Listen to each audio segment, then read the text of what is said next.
సుమన్ టీవీలో మీ business promotions కోసం ఈ కింది నెంబర్ను సంప్రదించగలరు.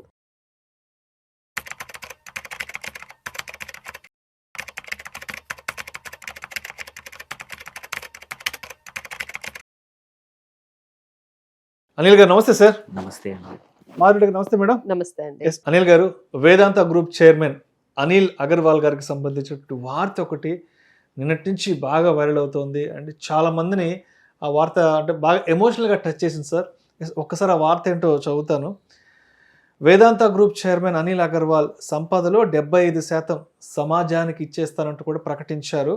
కుమారుడి హఠాన్మరణం వేళ వేదాంత అగర్వాల్ పునరుద్ఘాటన. వేదాంత గ్రూప్ చైర్మన్ అనిల్ అగర్వాల్ తన సంపదలో 70% కంటే ఎక్కువ మొత్తాన్ని సమాజానికి విరాళంగా ఇస్తానంటూ కూడా ఆయన ప్రకటించడం నిజంగా ఇవాళ యావత్ భారతదేశంలో ఉన్న ప్రతి ఒక్కరిని కూడా చాలా ఎమోషనల్గా టచ్ చేస్తున్నట్టు కూడా ఆ ఆర్టికల్ అయితే మాత్రం వచ్చింది సార్.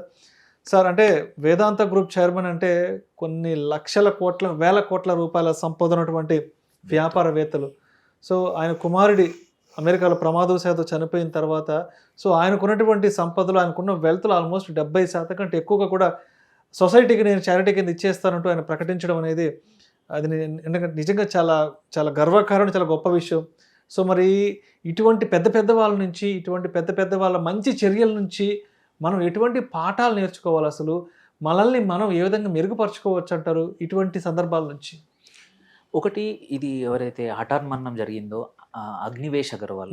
సో 49 సంవత్సరాలు ఒక స్కీ యాక్సిడెంట్లో జరిగిన ప్రమాదం వల్ల ఆయన ఇది జరిగింది. సో కొన్ని థింగ్స్ ఇంపార్టెంట్ థింగ్స్ ఏంటంటే, ఒకటి మీరు చెప్పినట్టు సమాజ సేవ కోసం 70% 75% తను స్పెండ్ చేస్తాను. అది ఆల్రెడీ చాలా మంది మన ఇండియన్ అండ్ ఆల్సో గ్లోబల్గా కూడా చాలా మంది ఎవరైతే బిలియనియర్స్ ఉన్నారో ఈ కమిట్మెంట్ ఇచ్చారు. అండ్ ఇప్పుడు ఎమోషనల్ స్టేజ్లో వీళ్ళు కూడా అనిల్ అగర్వాల్ గారు ఆల్రెడీ మొదటి నుంచి చేస్తున్నారు, ఆయన ఇది చేశారు. కానీ ఇక్కడ నుంచి కొన్ని థింగ్స్ ఇంపార్టెంట్ ఆయన దగ్గర నుంచి నేర్చుకోవాల్సింది. ఒకటి ఏంటంటే సక్సెషన్ ప్లానింగ్.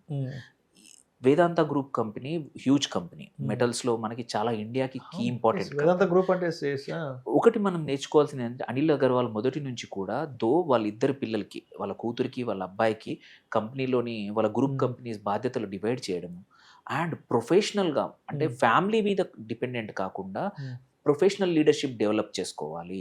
అంటే వాళ్ళు కంపెనీ మాకు ఏమైనా కంపెనీ ఎప్పుడు మిగిలిన షేర్ హోల్డర్స్ కూడా ఉన్నారు, ఓన్లీ ప్రమోటర్సే కాదు. సో షేర్ హోల్డర్స్ వాల్యూ కూడా అలాగే ఎప్పుడు కంటిన్యూగా ఉండాలి. కంపెనీ ప్లాన్స్ ఏమి ఉండాలంటే ప్రొఫెషనల్ లీడర్షిప్ కంటిన్యూస్గా నెక్స్ట్ జనరేషన్ కూడా తయారు చేయాలనేది వాళ్ళు ముందు నుంచే చేస్తున్నారు. That was a good. అందుకే ఇంత పెద్ద జరిగినా కానీ స్టాక్కి అంత పెద్ద ఇంపాక్ట్ అవ్వలేదు. అండ్ రేపటికి సక్సెషన్ ప్లానింగ్ కొంచెం కొన్ని కేసులు ఒకటి హిందుస్థాన్ జింక్ బోర్డు కానీ కొన్నిట్లలో మాత్రం ఎఫెక్ట్ అవ్వచ్చు కొన్ని రోజులు, ఎందుకంటే తను key decision maker. But otherwise మాత్రం మనం కంపల్సరీ నేర్చుకోవాల్సింది ఏంటంటే, బిజినెస్ మ్యాన్ ఎవరైనా సరే succession planning is very important. ఎంత డబ్బులున్నా కొన్ని థింగ్స్ మనకు చెప్పి రావు, అది one important thing. Second important thing ఏంటంటే, లైఫ్ ఇన్సూరెన్స్ అండ్ కంటింజెన్సీ అనేది ఎంత ఇంపార్టెంటో తెలుస్తుంది. ఎంత డబ్బులున్నా నీ దగ్గర హాస్పిటలైజేషన్ ఇట్లాంటి యాక్సిడెంట్ అయితే నువ్వు కాపాడలేవు, డబ్బులు కాదు కాపాడేది. సో కొన్ని థింగ్స్ కంపల్సరీ ప్లానింగ్ అవసరం. సో ఏం ప్లానింగ్? ప్రతి ఒక్కరికి కూడా ఎటువంటి రెస్పాన్సిబిలిటీస్ ఉన్నాయో, నీ యాస్పిరేషన్స్ ఉన్నాయో, అవన్నింటికి సరిపడా లైఫ్ ఇన్సూరెన్స్ తీసుకోవడం. చాలామంది ఏంటంటే, అది ఒకటి ఉందండి నాకు ₹1,00,000 ఉంది అంటారు. నీ ఈఎంఐలే 80 లక్షలు 70 లక్షలు ఉన్నప్పుడు నీకు వచ్చిన ₹1,00,00,000 అవిటికే పోతాయి, ఫ్యామిలీకి ఏం మిగులుతుంది? ఇది అంటే భరోసా కాదు అది. నువ్వు కరెక్ట్గా తీసుకోకపోవడం, just having just health insurance కానీ or life insurance is not correct. Sufficient amount ఉందా లేదా నీ బాధ్యతలకి? నువ్వు 25 ఉన్నప్పుడు ఒక ₹1,00,00,000 తీసుకున్నావు, ఇప్పుడు నీ ఏజ్ 40, ఏం సరిపోతుంది? నీకు 2 పిల్లలు ఉన్నారు, అప్పుడు పిల్లలు లేరు, అప్పుడు భార్య లేదు, అప్పుడు సెకండ్ హౌస్ లేదు, బాధ్యతలు లేవు, ఏమీ లేవు.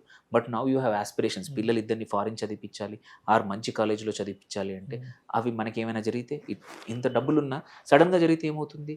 ఎవరు కాపాడలేరు. సో అందుకోసం this shows that life insurance importance ఎంత ఇంపార్టెంటో.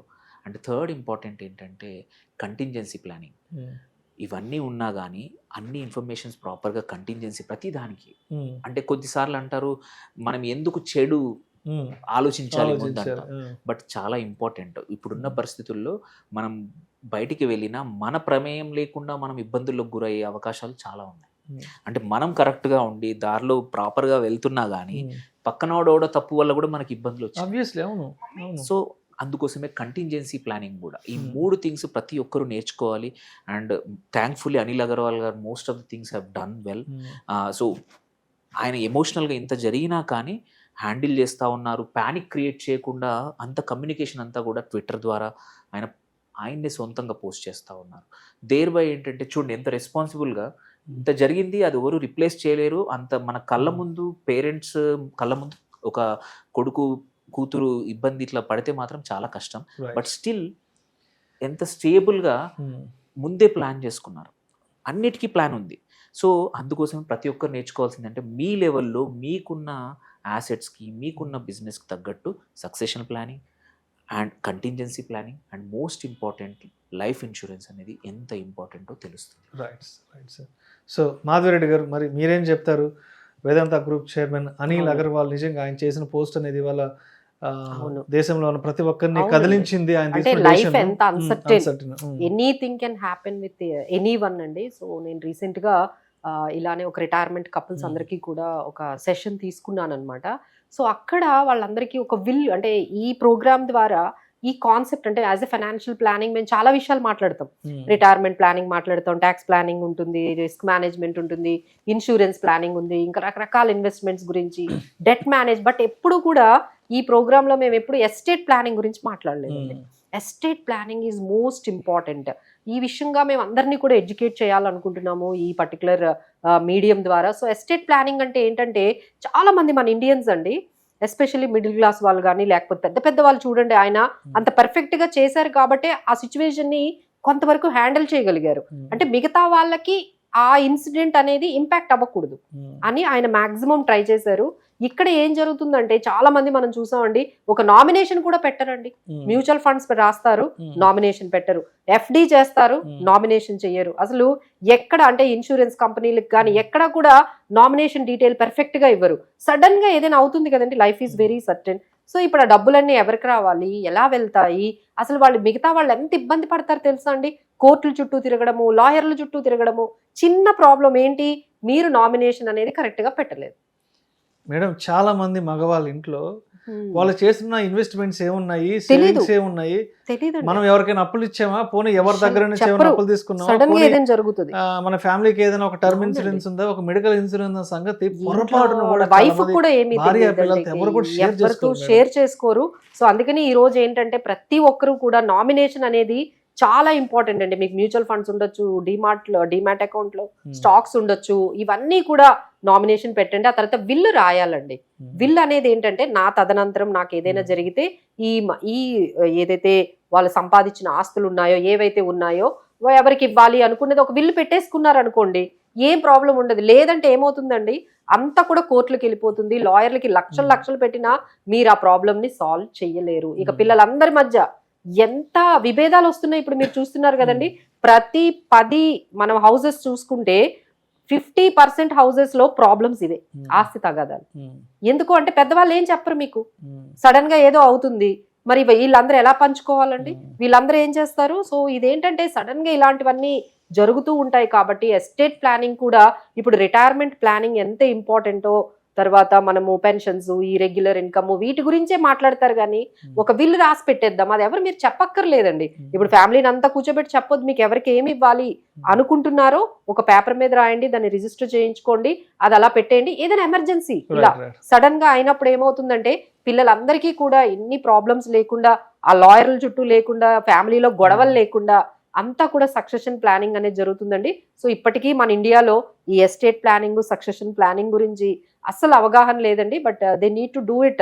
ఈ విల్ రాసుకోవడము, నామినేషన్ చేసుకోవడం అయితే నేర్చుకోవాలి. Thank you sir, thank you so much Anil గారు, and thank you so much Madhavi Reddy గారు. దాదాపు సుదీర్ఘమైనటువంటి ఈ డిస్కషన్కి ఇవాళ మీరు పిలిచిన వెంటనే వచ్చి దాదాపు 3 గంటల సమయాన్ని, మీ అమూల్యమైన సమయాన్ని మన సుమన్ టీవీ ప్రేక్షకుల కోసం, ఆడియన్స్ కోసం ఇచ్చి వాళ్ళకు ఒక మంచి ఇన్ఫర్మేషన్, ఒక మంచి నాలెడ్జ్ని మీ ద్వారా నేను షేర్ చేయగలుగుతున్నాను. థ్యాంక్ యూ సో మచ్ అండి. Thank you.